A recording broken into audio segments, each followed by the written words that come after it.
Oi. Bom, turma do segundo período de medicina, né? Hoje a nossa aula está focada no coração. Eu e a professora Jalce estamos preparando esse vídeo para auxiliá-los nessa parte dos nossos estudos, né? Então, aqui em uma vista anterior, nós vamos perceber que o coração entre os dois pulmões, né? Então, você vai ver que eu tenho um espaço aqui entre os dois espaços pleurais, que é onde vai estar contido os dois pulmões, que é o mediastino, né? Especificamente, o coração vai estar localizado no mediastino médio,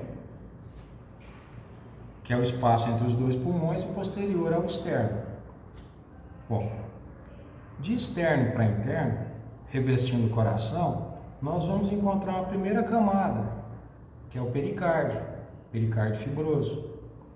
O pericárdio fibroso, também conhecido como saco pericárdico, reveste todo o coração, do ápice do coração vindo à base e aderindo à base aqui dos vasos, né?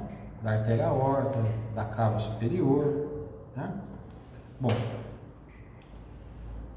rebatendo o pericárdio parietal, você vai encontrar uma membrana dupla, que é o pericárdio seroso. O pericárdio seroso, ele começa aqui no ápice do coração, uma camada fina, né, que vai ficar sob a gordura pericárdica, sob as artérias coronárias, sob as veias coronárias.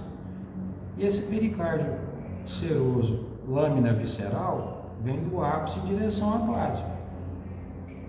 Quando ele chega aqui na base do coração, na camada adventícia dos vasos, ele reveste internamente o pericárdio fibroso, de tal forma que você vai ter o pericárdio seroso, lâmina visceral, e depois o pericárdio seroso, lâmina parietal. Uma camada serosa deslizando sobre a outra.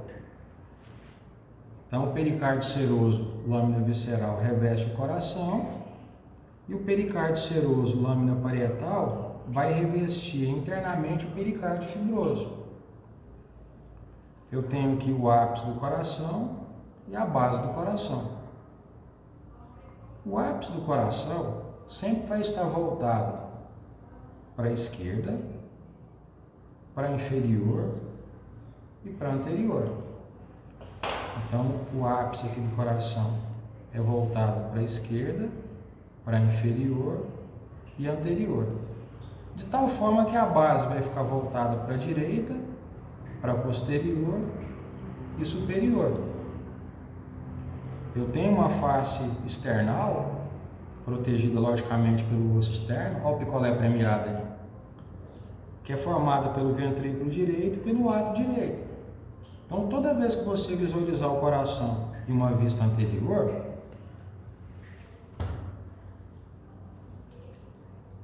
você vai estar visualizando o ventrículo direito, ato direito. Automaticamente você vai perceber em uma vista anterior o tronco pulmonar, que leva o sangue venoso do ventrículo direito em direção aos pulmões.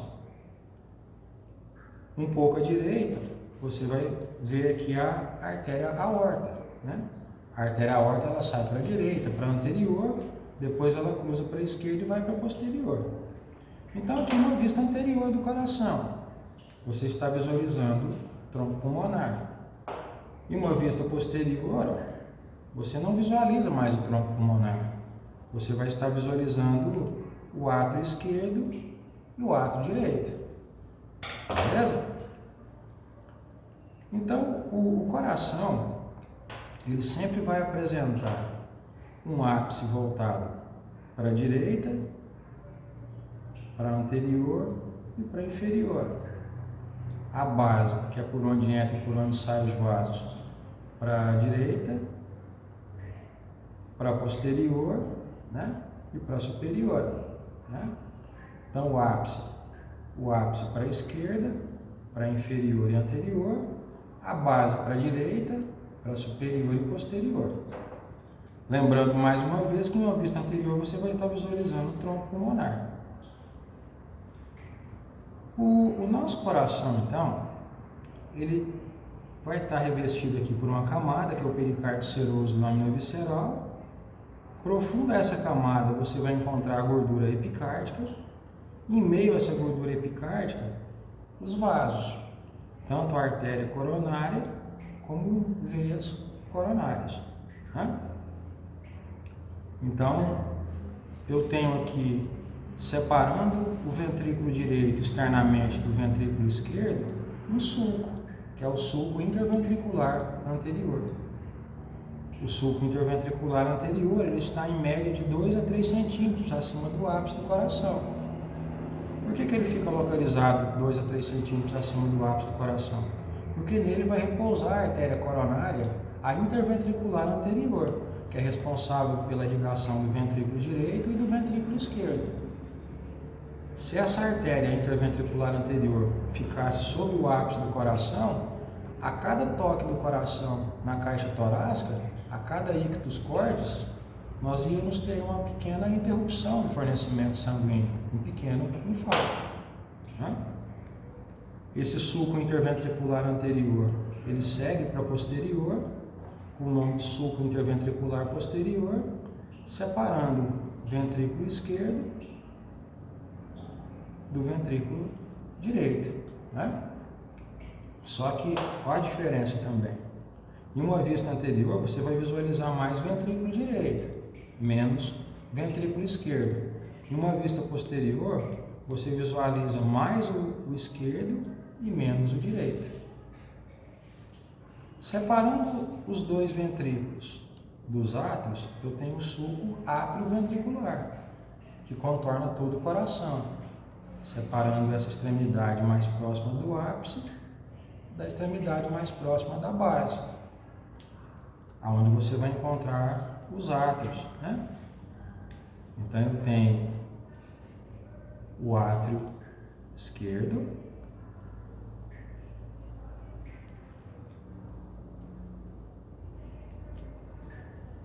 e tenho aqui o átrio direito. Átrio direito. A veia cava inferior, ela vai adentrar nessa posição aqui, o átrio direito. Átrio direito, aurícula direita, que é uma estrutura que aumenta a recepção de sangue dos átrios, né? É uma aurícula. Então eu tenho átrio direito, aurícula direita. O átrio esquerdo, que vai receber as 4 veias pulmonares, aurícula esquerda. Aurícula esquerda.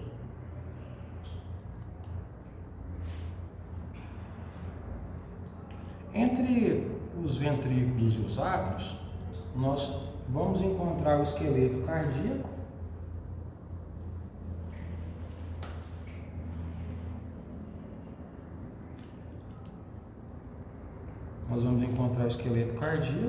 né? Separando os átrios dos ventrículos.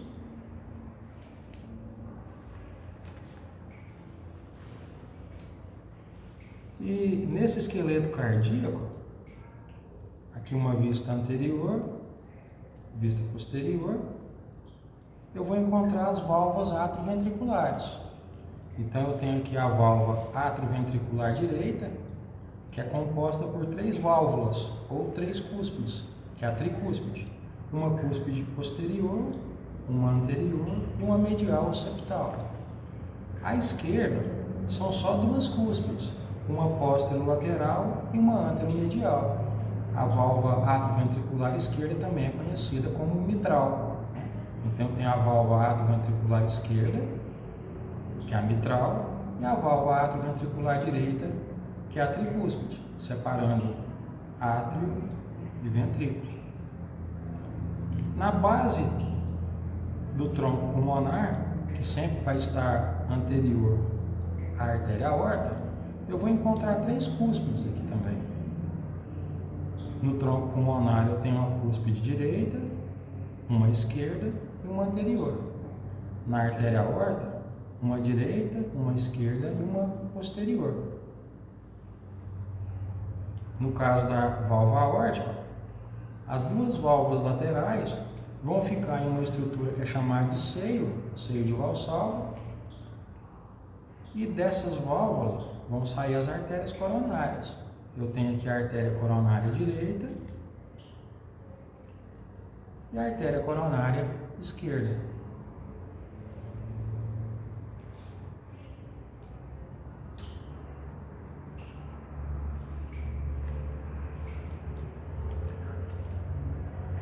Ainda em uma vista anterior, tronco pulmonar, que sai do ventrículo direito, se divide em artéria pulmonar esquerda e artéria pulmonar direita, levando o sangue venoso aos pulmões, onde ocorre a hematose pulmonar, e esse sangue, após ser oxigenado, retorna ao átrio esquerdo através de 4 veias pulmonares, uma superior e uma inferior do lado esquerdo, uma superior e uma inferior do lado direito. O sangue oxigenado agora chegou ao átrio esquerdo, passa pela válvula mitral e se direciona ao ventrículo esquerdo. Ventrículo esquerdo, de onde sai a artéria aorta, levando o sangue agora oxigenado para todo o corpo. O sangue, após chegar ao músculo estriado esquelético, ao músculo liso,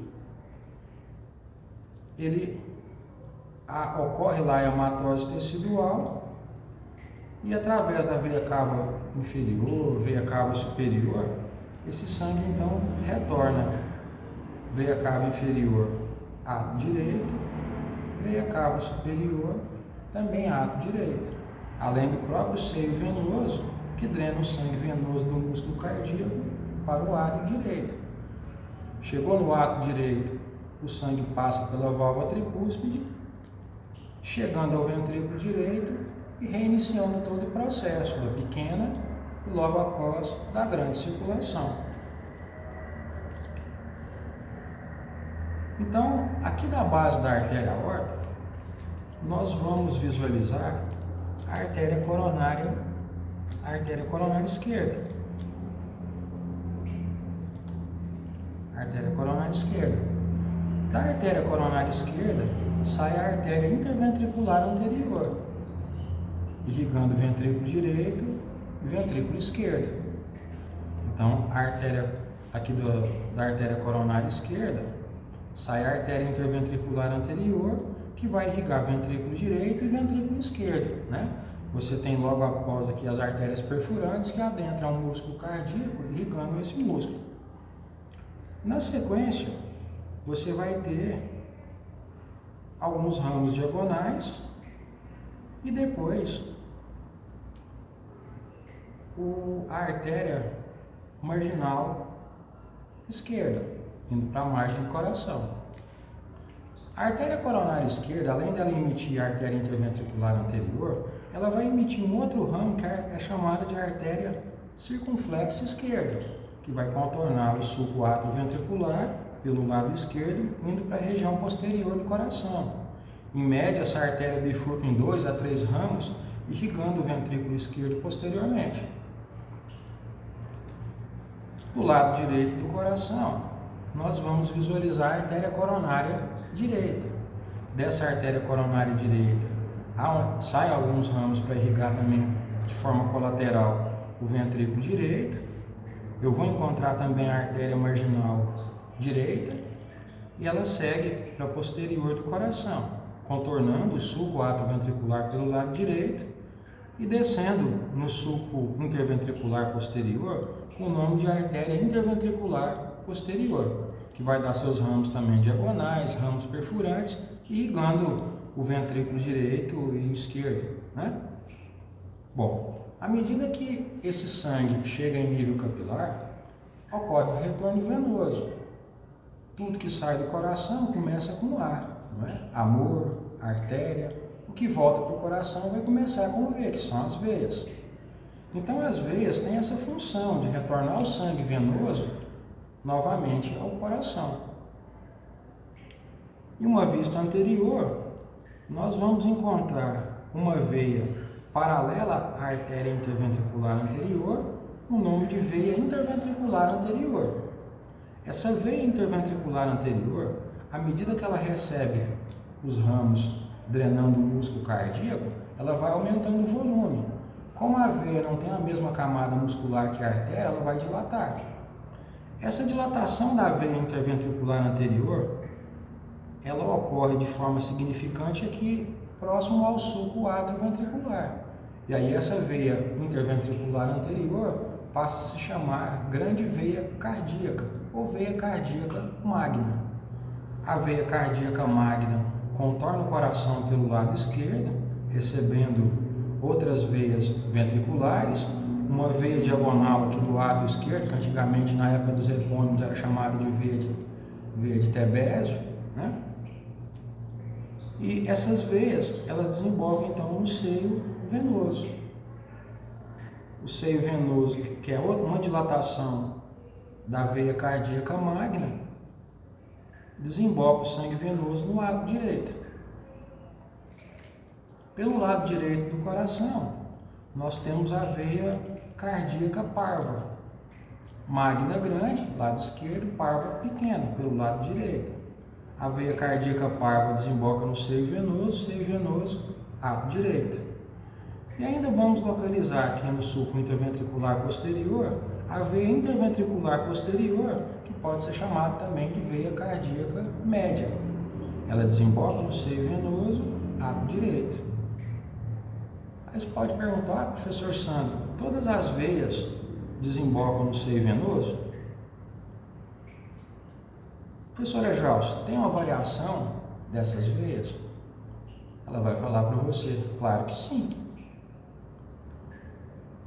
Tanto a interventricular posterior, que é a veia média, pode desembocar no seio venoso, como ela pode desembocar à parte. O seio venoso pode desembocar separadamente da veia cardíaca parva. É variação anatômica. Agora, na grande maioria dos corações, nós vamos encontrar esse modelo já citado. Beleza? Então, essa é a primeira aula da nossa série de aulas, né, que eu e a professora Jalce vamos passar para vocês. Beleza?